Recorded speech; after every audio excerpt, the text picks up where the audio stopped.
Hey YouTube, Chad Henderson here to bring you this week's upcoming very special NoDable beer. I'm joined here with our guest, Brian Wallace, who is a recent American Heart Association blind auction winner to get and choose his own NoDable beer. Brian, tell us what you chose for us today. So I chose a Sahti. It's traditionally brewed with juniper and not boiled. So I wasn't even there, and a friend of mine bid proxy, and I found out later that night that she won the bid and decided to brew a Sahti.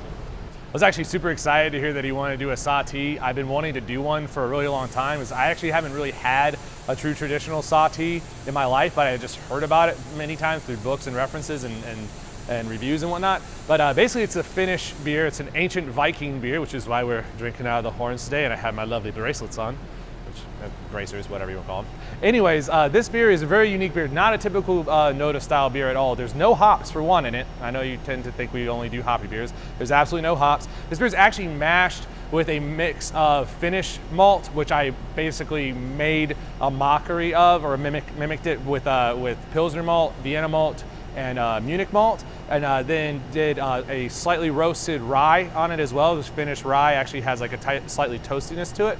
And one thing that they do when they make traditional Finnish Sahti is they actually mash it on top of juniper branches. So I actually got one of our assistant brewers to go to his brother's house and clip a bunch of juniper bushes for us and brought them back. And we used the juniper branches basically as a false bottom, along with a bunch of juniper berries in it as well. So we let that steep for over 90 minutes and ran it over to the boil kettle and didn't boil it, which they didn't do back in the day either.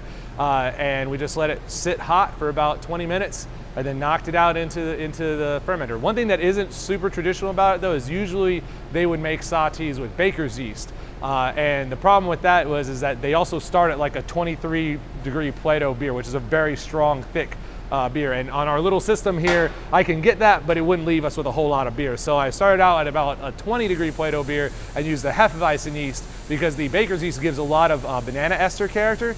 And I wanted to mimic that, but also attenuate down to where I'd still hit the ABV. And even though this beer sounds like it'd be like a spicy juniper summer beer, it is an 8.9% banana bomb on the nose and a very unique botanical and slightly tart flavor. So it's definitely a beer to put some hair on your chest for the warm summer days that we have coming over here. But what's nice also not only about the fact that we're doing this really cool ancient beer, the beer itself will also go to a good cause. Brian, want to tell them about that? Yep, so every beer purchased on the 20th, this Tuesday, $1 will go back to the AHA. American Heart Association. It's a good cause, a very unique experience of a beer. I enjoyed brewing it and I enjoyed having you as a guest. Yeah. Cheers, man. Cheers. And consider yourself notified. Skål.